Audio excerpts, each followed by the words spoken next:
Today's panel is Taking Bollywood Global, Dynamics of Diversity, and we're privileged to have three of the top players of Indian cinema. And why do I say Indian cinema? Because Bollywood is really a term which is loosely used to describe Bollywood cinema, Indian cinema. So Bollywood is really Indian. When we talk about Bollywood, we might be talking about Mumbai, but there's really four industries in Indian cinema.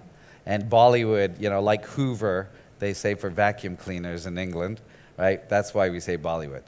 So I'm going to introduce you to our panel in a second, as soon as the chairs are set up.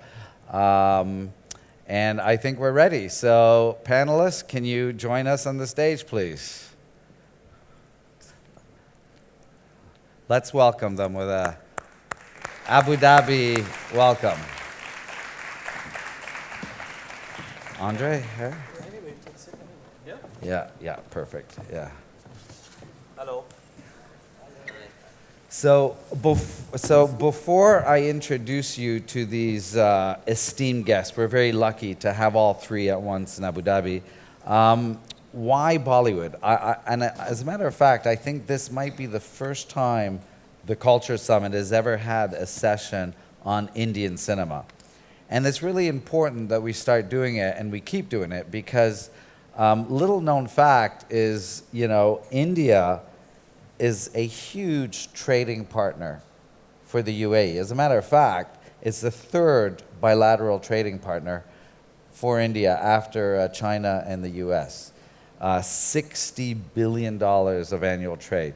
So on an economic sense, it's hugely important. In a social sense, a third of our population here is Indians and Pakistanis. And we're going to explore a bit later on how that diaspora is so attractive for Indian cinema productions to come and shoot in Abu Dhabi.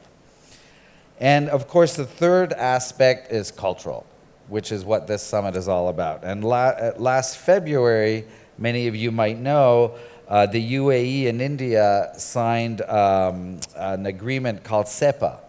SEPA is the Comprehensive Economic Partnership Agreement, and it's set to benefit about 90% of all the trade between both countries. And it's India's first ever bilateral trade agreement with any country in MENA. And they expect, I mentioned 60 billion before in bilateral trade, they expect that to go up to 100 billion in 5 years. So now you start understanding why this partnership is so important. And on top of that, as part of the agreement, we set up the Cultural Cooperation Agreement, which is basically to facilitate and promote cross-cultural exchanges, projects, and what we do at the Film Commission, which is production facilitation of feature films and music videos in the case of Bollywood. So without further ado, allow me to introduce our fantastic panel today. And I'm going to start with the founder of IFA, Andre Timmins. Andre, welcome. Thank you so much, Hans. For those of you who don't know, IFA is arguably the biggest awards festival in the world. Probably in terms of viewership, 7 to 8 times the Academy Awards. And Andre is going to talk to us a bit more about that. But more than just being an awards festival, IFA has really made a difference in terms of business development and creating a global awareness for Bollywood and Indian cinema, which would not have happened, frankly, without IFA. And this is all due to this man sitting right here. Thank you so much. And as most of you know, IFA was held in Abu Dhabi for the first time ever. When was it? In June. In June. And also for the first time, it was massive, 15,000 people roaming around in Yas Island, second biggest event ever after Formula One. And for the first, thank you. And for the first time ever, coming back to the same place. So let's watch a clip on IFA which gives you a broader idea of what Andre and Wizcraft, his company, do, and then I'll let I'll let Andre take the floor. Clip, please, Aifa.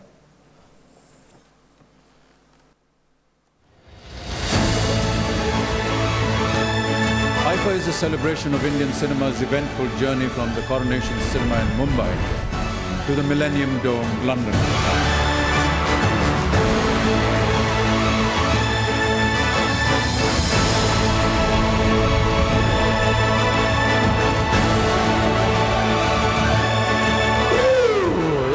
Thank you, IFA. Thank you for making a dream come true. Toronto, welcome to IFA! Good evening, Madrid. Are you having a great time? Welcome, IFA, and Indian cinema. Good evening, New York. How you doing?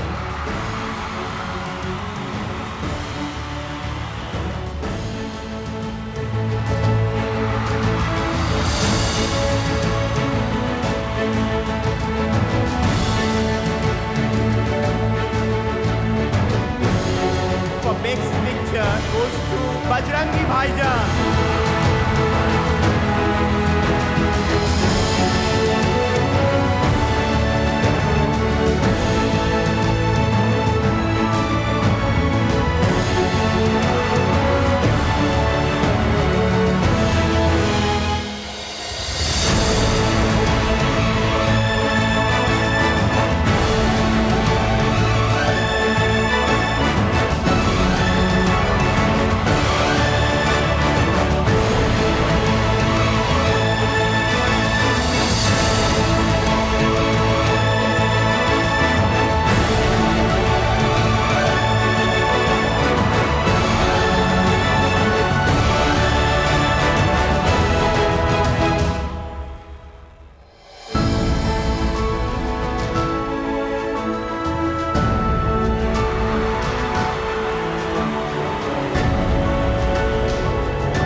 Thank you very much.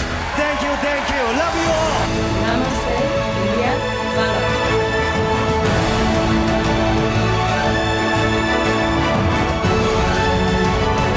It is often said that art is universal language. The Indian film industry has mastered that language. Also thank the International Indian Film Academy for organizing this celebration of Indian film. Ladies and gentlemen, welcome to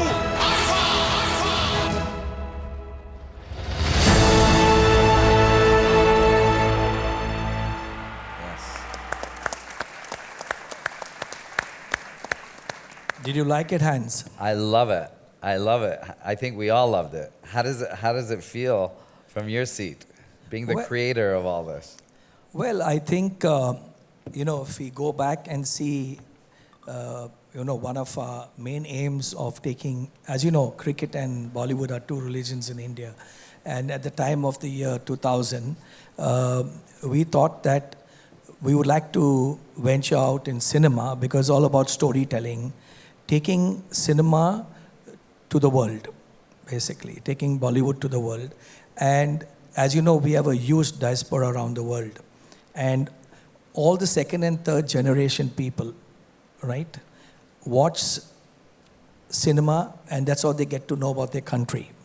So when we launched in Millennium, and as you can see, IFA is a very unique product in the world because while people go and watch cinema at theaters, what we wanted to do is basically take the stars to the fans, so they could meet their stars up and close. Like if you look at IFA, it's like doing probably 6 movies, in one, to have close to about 30 A+ stars, to get all their dates. We travel with about probably 900 people.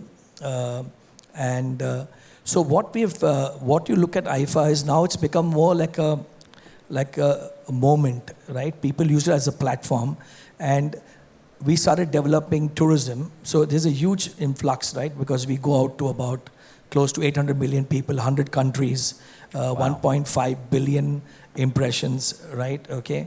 So that's actually more than 7-8 times the Academy Awards. Absolutely. It's more absolutely. like 10 times. So I don't know exactly, but it's about 30 million that Oscars gets in America. And so it's business, it's culture, it's integration, right? And what is important, we also embed the local culture into what we do, basically. And IFA's been like an eventful journey. You know, when we started IFA in London the first time, and we knew because out of India, in 2000, basically India, London was the market, right? And then America. Middle East was not there at that time. And I remember when we were doing Millennium Dome in 2000, so the industry folks thought we were crazy, right? You know what I mean? Taking 500 people to the Millennium Dome and doing this event, right?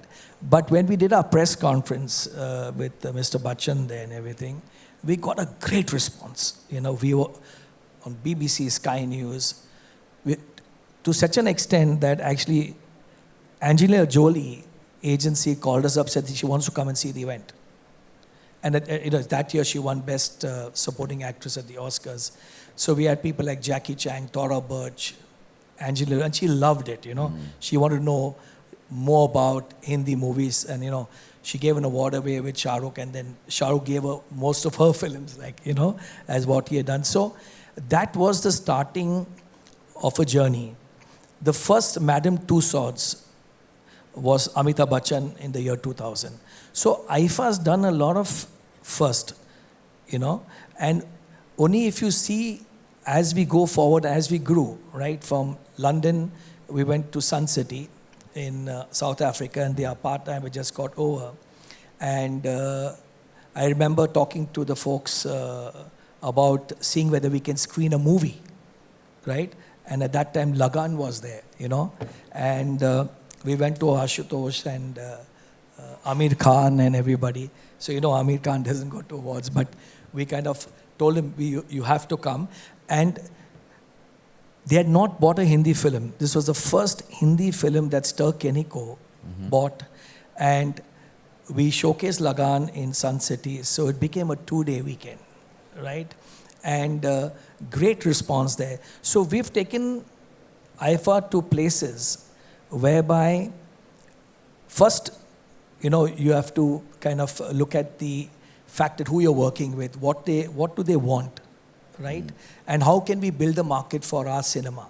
So we believe that we've contributed in a very small way of taking Indian cinema globally in terms of box office tickets, in terms of the awareness, right? Okay, in terms of technicians, like when Jackie Chan was in London with Rakesh Roshan, and then straight after that he was doing Krish, he actually connected with him and got all the technicians from Hong Kong.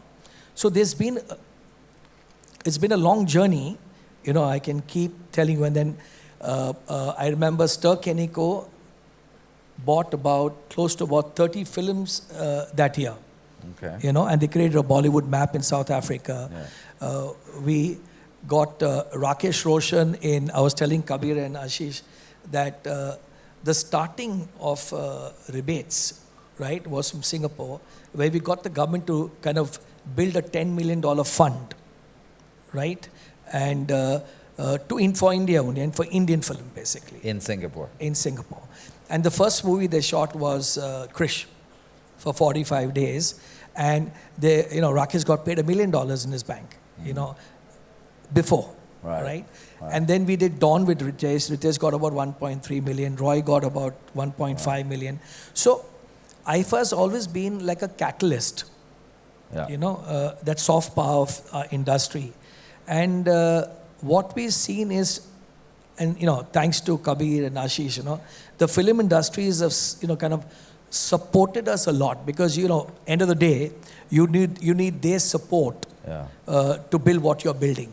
Well, And we have a couple of panelists who have really benefited, I'm sure, from IFA. And let me introduce you to our next one, Ashish Singh. And if you reckon, Ashish Singh is right now the CEO of Leica Productions. But if you recognize the name, it's because he was the head of Netflix India for a long time. And he's produced a lot of big Bollywood blockbusters, which I'm sure were involved with IFA.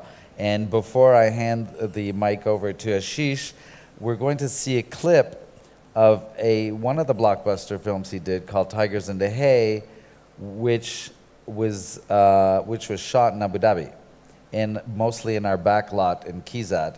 And a big chunk of Tigers was filmed here, right?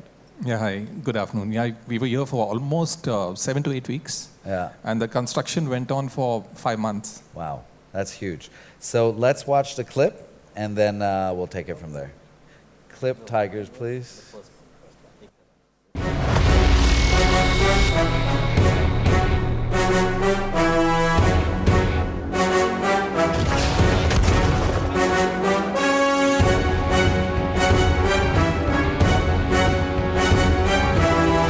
सिर्फ 2 दिन होंगे उन्नस को वहां से बाहर निकालने के लिए और अब उस्मान को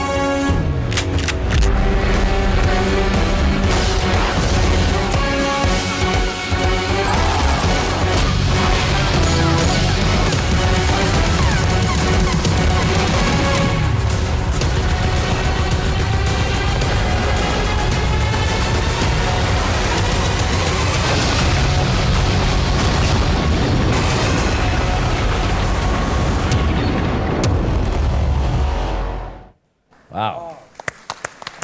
That's a different form of cultural expression.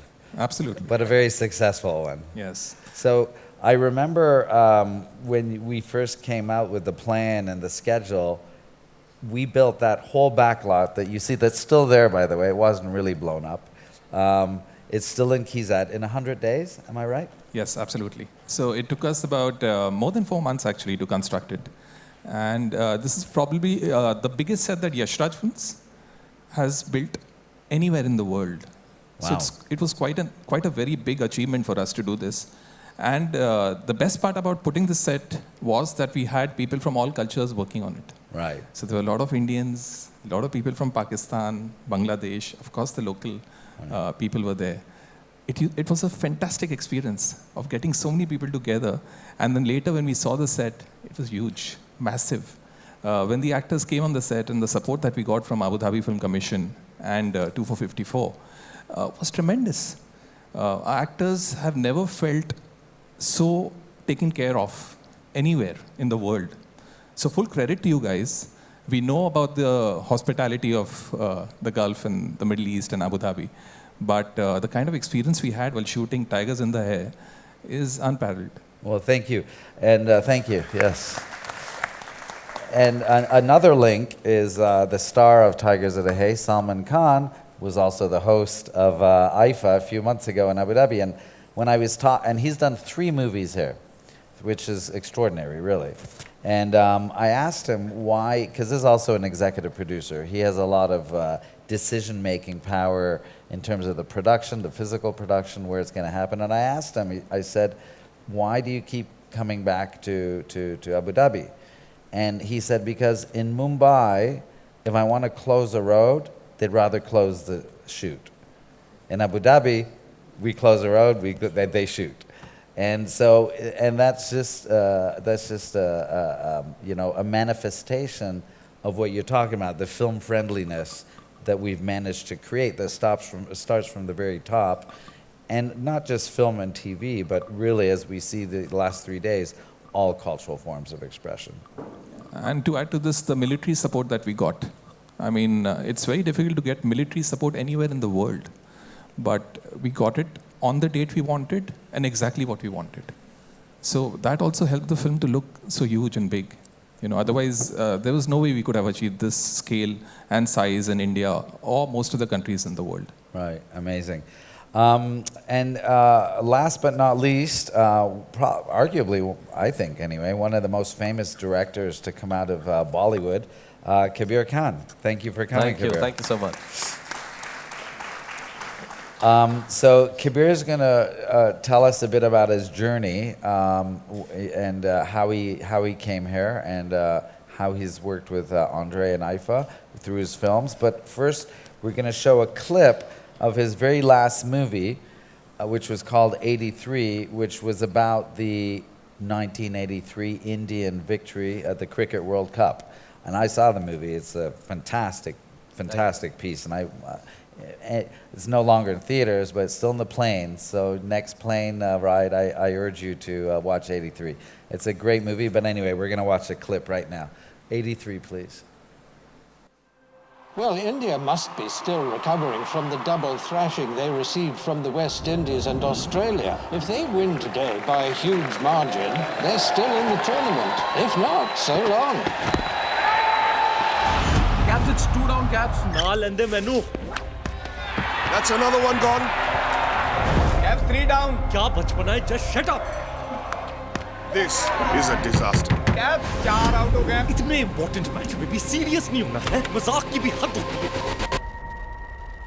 Score क्या है? 9 run. 4 wicket down.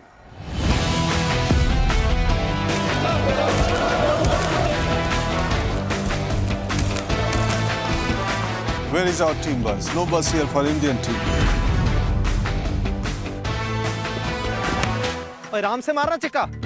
भाई नेट प्रैक्टिस है. हमको चुम्मा टुकु टुकु खेलने नहीं आता. और कपिल ऐसे समझा दे, मैं सर पे मार देनी बॉल. रहन तुम मदीपा नहीं आती उसे डिफेंस. चिक्के उधर क्वीन को आग मत मार देना.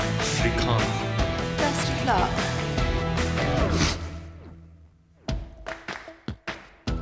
ओए बल्लू, इसे बोल कल तुझे देख लूंगा. बाल सुनो है. क्या बोला था? कल तुझे देख लूंगा. सीट मारो. कल बड़ा मैच है ना? Sidhu and tie. क्या है? You mean do or die?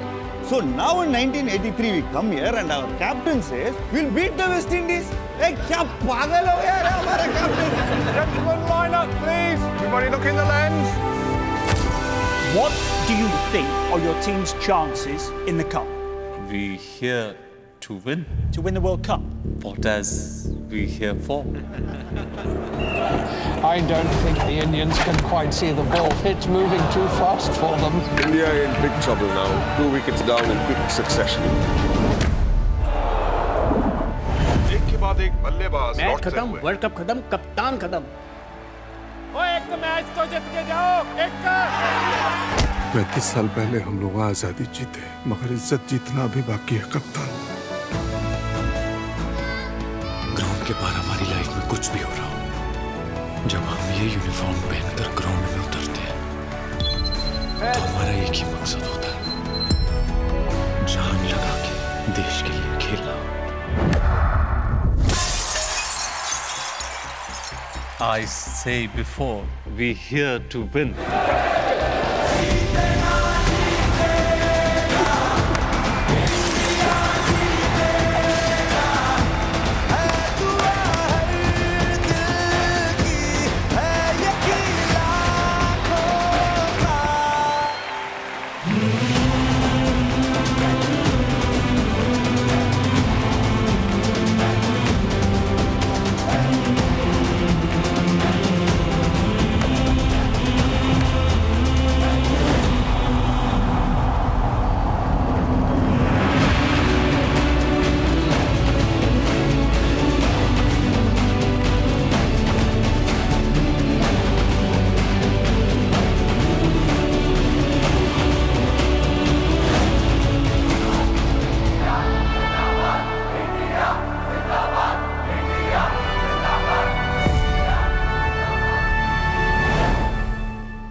Thank you. What's it like to see your masterpiece? This has always been a very special film for me because it's, as they say, I made many films before this, I'll continue making films, but 1983, the event that completely redefined cricket for India, redefined cricket for the world in a certain sense and made India the cricketing superpower, happens only once in one's life. So yeah, this will always be very, very special. Right. And And so tell us about you've directed lots and lots of films, but what was the journey? How did this come about? How was it developed? How did you become attached to this project? And what was the process? So, Hans, I'll actually tell you about how for me, the journey in the film industry began, because it really ties up with what we call the soft power of Hindi cinema. Because I was essentially a documentary filmmaker. I used to do a lot of documentaries on international politics for various networks all around the world. And an incident happened with me in Afghanistan in 2001, just post 9/11, which really made me realize why Bollywood is such a powerful medium and why I should be actually telling stories here. This was towards the end of the year, and I was trying to, as a documentarian, trying to get into Afghanistan, through the route of Uzbekistan and Tajikistan, and it was a dead end. I was just not being able to go in there. There were landslides, there were avalanches, helicopters were crashing, till finally, after about 14 days of trying, we managed to hitch a ride on a Russian helicopter taking in military medical supplies into Kabul, and we actually had to bribe the pilot and hide ourselves in the cargo. And he took us on this short 50-minute ride from Dushanbe to Kabul. And just before Kabul, he brought the chopper down, and the chopper was hovering about 10-15 feet above the ground, and he asked us to jump off. And he said, we've paid you good money, the least you can do is drop us to Kabul airport. But he said, no, because we're not supposed to be on that chopper. And he can't bring the chopper down because it takes time to reboot, some technical jargon. And so we had to basically jump off the chopper. And we jump off, and in the middle of nowhere, there's 360 degrees of snow-capped mountains around us. We have no idea where Kabul is. And this chopper takes off. And in the distance, we see this one mujahideen, very angry-looking mujahideen, come towards us with his gun, with his Kalashnikov. And I thought, that's it. That's the way my life has been written. It's over. I'll be shot somewhere in the middle of nowhere, and nobody will ever know, because nobody knew we had boarded that chopper. The only thing I knew is that there's a lot of warmth and goodwill amongst the Mujahideen for India at that point in time. So as he was approaching us with his gun, we kept saying, India, India, Hindustan. And when he came within earshot, he suddenly stopped, and he started singing a song from a Hindi film song, which loosely translated into "O Queen of My Dreams, when will I see you? Mere sapnon ki rani kab aayegi tu?" And that day, Bollywood saved my life. And I said, okay, if there is a place where I need to tell stories, it's going to be Bollywood. And that's how I then was lucky enough to narrate that same story, which became my first film was an autobiographical film called Kabul Express, which was produced, in fact, by Yashraj and Ashish. Wow, fantastic. And Yashraj, who you started your career with, I think was also the production company behind Tigers in the Hay, right? Yeah. That's right. Yeah. What a great manifestation of soft power. That's one of the best. You should be telling that story at the United Nations. It's great. So, oh my God, time's moving on. I'm not sure. What we wanted to do today is talk about three aspects of Indian cinema. The state of the industry internally, then the globalization of Bollywood or Indian cinema, which is the theme of the panel, and then the glocalization or the localization of Indian cinema happening today, especially with the advent of streamers investing to produce new original Indian content for Indian audiences. We're obviously not going to have time for everything, because I do want to leave a few minutes for Q&A. But let's start with the first one, the state of the industry. And that's, I know a lot of people are interested in this, because for the first time in the history of Indian cinema, something's happened. And Bollywood is no longer the undisputed champion of Indian cinema. And we saw in the last 2 years, 2 record-breaking movies come out. The first was called Bahubali Part 2, and I actually saw that as well when I was in Ramoji. And that thing earned 2,000 crores, which I think is about $300 million, right? And that was a record breaker, and that was Telugu, right? Telugu film? Yeah, South Indian Telugu film. And then the other one was another Rajamouli's blockbuster, RRR.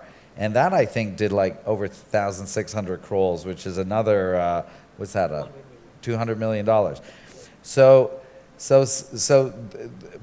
part of that is explained by this new quality that's being developed because you know, audiences have now had access for the last 2.5 years during the pandemic to the quality of Hollywood movies, especially coming through their streaming platforms. And you know, but there's probably lots of explanations, and I think we would love to hear what your thoughts are about this phenomena. And also, when we talked, Andre, you said, well, actually, this is turning into an opportunity for all of Indian cinema. So maybe you could talk a bit about that. Well, I think first it's about Indian cinema. And if you look at, you know, it's not about the South film industry or the Bollywood film industry, right? It's just that if you look at it from a inner perspective, South film industry were always doing good. But they had their own territories that they would release it. So let's say, if you look at Allu Arjun, he's a superstar, or Ram Charan, or, you know, in that respect. And the only thing from the Bollywood side, you know, in terms of marketing themselves, you know, they were extremely good at, right? They would go out there to do things across the world, you know. And they had IFA. And IFA, right? Yeah. If you look at, you know, if you look at today, if you look at IFA, you look at, you know, for example, Deepika, she's a brand ambassador. So they really went out to the world, right? You look at Priyanka Chopra. There's so many things that you can talk about, right? The South stars are a little conservative. You know, actually, coming to Abu Dhabi, I was watching an ad, right, of Junior NTR. I don't know whether you saw the Cadbury ad. Did you see it? No. It's just come out, right? You know, and it's the first time we can see that the South stars are like kind of big up more national players, you know, than domestic players. And for them to do, so none of these South stars go and kind of perform in award functions, or they don't even do ads, basically. They're very conservative, right? But I think with this entire thing of Pushpa and Triple R and all these movies, I think good content will all speak, you know. So from that aspect, I think it's great that you have competition. It's great that you look at some other cinema and how you can get better. So I think from Bollywood's been doing well for many, many years. Great movies have come out, you know. So I think everybody is, you know, pulling up their socks to make sure now they come out with something good as big as Bahubali or Pushpa and everything. And Ashish, you who make these movies, you produce them, how is this affecting your whole production cycle, including budgets, including of, you know, the whole development process, and also at the same time there's this globalization phenomena that's happening. So what's happening there? Yeah, so to add to Andre's point, Hans, basically what's clearly happening now is that content was always the king, but now it is definitely the king, you know, and you cannot change that anymore. The days of the old school formula of Bollywood films are gone now. Those films haven't worked at all post-pandemic. And the audience, like you mentioned earlier, have got so used to watching international content, the way the filmmakers, you know, kind of show that content, the way those films are shot, the background music, that our audience is now suddenly adapting to that kind of cinema. People are watching Korean content in India. People are watching Polish content in India. People are even watching Latin American content in India. So South India is still very close to the Hindi audience. And then when you have something which is so character-driven, something that kind of, you know, boils you to stand up and clap, that's what they've achieved. And again, like Andre said, it's not about South or North. There are great filmmakers across the board. Kabir, whenever he'll make a film, he'll make a great film. Whether he makes a Tamil film or a Telugu film, Kabir will make a great film. You know, so luckily, a lot of those films came at a time when, so to say, Hindi industry was still reinventing itself post-pandemic, but these films came and hit us hard. They were very character-driven and very, they actually worked for the galleries. They worked for the so-called Indian mass, and that's why we saw these huge numbers. But maybe 2 years down the line, things will settle down. And there will be some great Hindi films for sure. And South India will continue to make great films because there are a great a lot of filmmakers over there. And like when we were discussing the other day, when we broadly say South India, there are actually 4 languages, to your point, Kabir, when you were speaking the other day. So there is the Malayalam industry, there is the Tamil industry, the Telugu industry, so Kannada industry. So even if you have 1 or 2 blockbusters coming out of there, it adds up to 8. And typically, from the Hindi industry, you can have that 1 or 2 films only every year that become an all-time blockbuster. Right. So it's not that the Hindi films have lagged, but it's just that these films have caught up and are going further. And are we seeing collaboration now between Telugu, Malayan, and Mumbai? So there is a certain cross of certain actors being used. So RRR, the film that we spoke about, had 2 very key actors from the Hindi industry, Mr. Ajay Devgan and Miss Alia Bhatt, playing very key characters. So minute you see that in the North India, or even when you start marketing the film, it kind of adds a lot to the film's value. Because the 2 other actors were not that well known in North India. Right. The director was obviously hugely well known. Right. But by adding these 2 faces, suddenly you kind of, it became more relatable. Like in a very odd way of saying, like when Hollywood films want to go to China, you have this Chinese face in a film. That kind of boosts the collections in that area. So that's something that Mr. Rajamouli did very smartly. That is happening a lot. And that will continue to happen. So you'll have these, actors from various industries playing a cameo or playing a very important role in the film, so that it becomes more relatable across the board for all the audiences. And at the end of the day, as a viewer, what are you looking for? Entertainment or something that's engaging, something that you like to watch? And that is being met by all these films. To the point of where we are heading and where India is currently, most of the OTT platforms, especially the American ones, see India as the place of growth. So we have Netflix, we have Amazon Prime, we have Hotstar, we have others who've been, Disney Hotstar that have been wanting to come, because their markets are saturated now. You can only grow the subscriber base by that much in the US. But yet, am I right in saying not even 10%? There's not even 10% market penetration of OTTs in India? It's the broadband, that's the issue. Okay. So India, I mean, the tier 1 cities have broadband. Tier 1 cities obviously have 5G on their mobiles and all of that. But the broadband penetration in India has not reached or doesn't compare with most of the developed countries in the world. And that is where the growth is. Right. And that is the growth that the OTT platforms are also seeing. With India's population and with every 7th person in the world being an Indian, I mean, there is a lot of reach the content can... It's a big market. And Kabir, so this new phenomena, I mean, are you changing the way you think of your next audience when you're directing your next films? Is that changing the way you develop and in the context of the rise of the OTTs? Well, actually both. So I don't know if, there's some directors that won't ever touch OTTs. They're made and born and bred for cinema exhibition. Yes. Others are.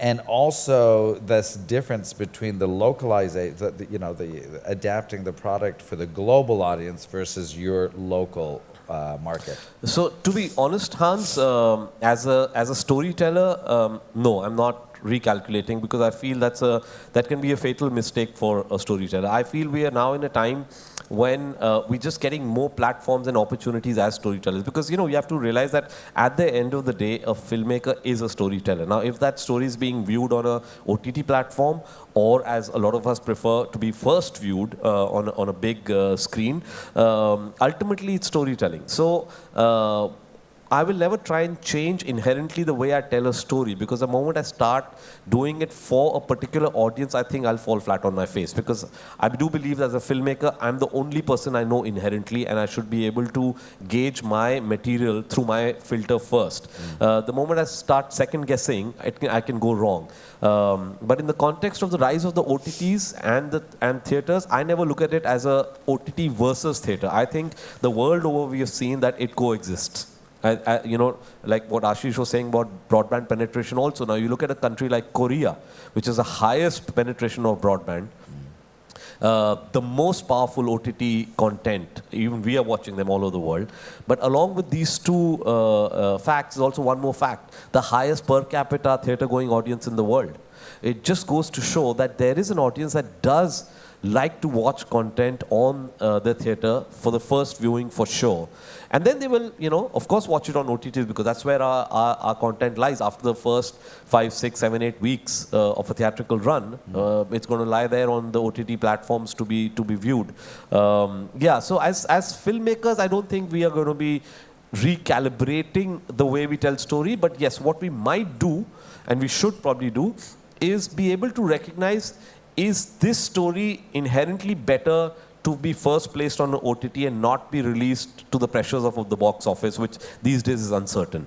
I think that's the only recalibration I would be doing as a storyteller. Interesting. To add to what Kabir was saying, and to give you some statistics, so China has about 120,000 theaters.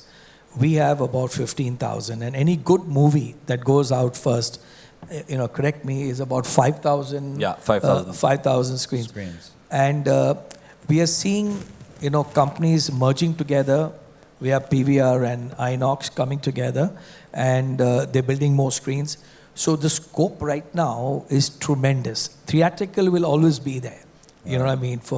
And a lot of people are looking at making now larger pictures and going out there because that's where the money is actually. So in a sense, actually we do need the OTTs coming in because the revenue that they are adding to our collections was otherwise we were losing to piracy.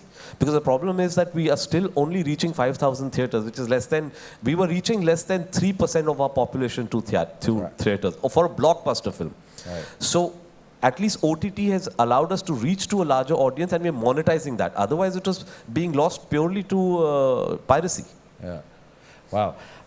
I can't believe it. We've run out of time. This is crazy. It seems like we've been talking for 15 minutes. I don't know if it's just me. But anyway, I do want to, though, show BTS. BTS is behind the scenes of the latest Bollywood blockbuster that was shot in Abu Dhabi, a film called Vikram Vedha, who is produced by Reliance Entertainment, who did 83, That's right. 83, right. And this was with Hrithik Roshan, a big Bollywood star, and they over half the movie was shot in Abu Dhabi in our back lot. And because I'm the commissioner and I do shameless self-promotion, we're going to show you the BTS now. Roll it, please.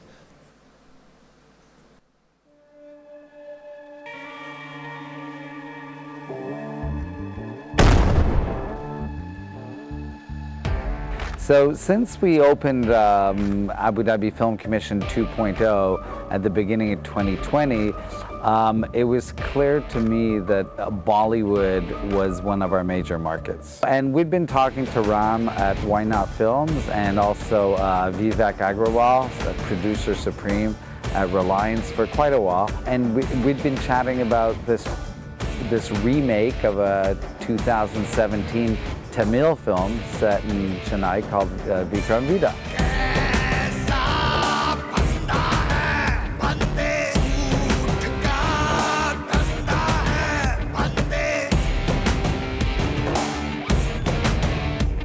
Back in April, May in 2021, when the second wave hit the world, we were just about to start filming for Vikram Vedha in Lucknow, which is a city in the state of Uttar Pradesh in central North India. That's where the film is set. And the second wave literally brought the entire shoot to a standstill. We couldn't even start filming. That's when we started looking out for locations to film Vikram Vedha outside of India, which means recreating Lucknow somewhere in the world. We immediately set out teams to recce multiple countries like Georgia, Serbia, Ukraine, Sri Lanka, and we were able to find some things, not find some things, some locations. Obviously a lot of work had to be done. I happened to be in the UAE at that point in time, and knowing that the biggest expat population in this country is Indian, it was easier to think of recreating India here. And that's when I heard about the 2454 backlot, where several Indian films have been shot. One visit to the backlot changed everything for us because I could see that we could recreate Lucknow in this studio. And that's how Abu Dhabi happened to us. Film required 2,500 extras. That is a big, that's a lot of extras, and that's a big film. And you can't fly in that many people. It's cost prohibitive for any production. And because of this huge Indian community that lives right here in Abu Dhabi, they found all 2,500 extras locally. So that's a good example of why a Bollywood film or production such as Vikram Vedha would choose Abu Dhabi. So extras, cars, props, to recreate an Indian market, everything was available. We had to go out in the market, pick up things and set up that market inside the studio. So these things made it a no-brainer that if there was a place that we could recreate India, it was in the UAE. Between Abu Dhabi Film Commission and 2454, they have a wonderful setup in terms of just the rules and regulations or the process to make filming convenient. It's extremely easy to understand. It's very clearly laid out on their website, as well as the people who are there to handle various aspects, be it locations, be it crew, be it equipment. It's fairly straightforward.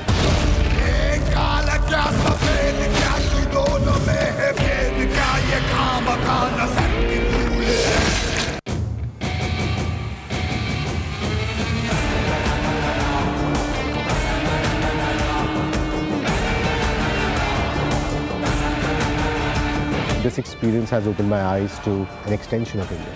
So yeah, it's been great, to be honest.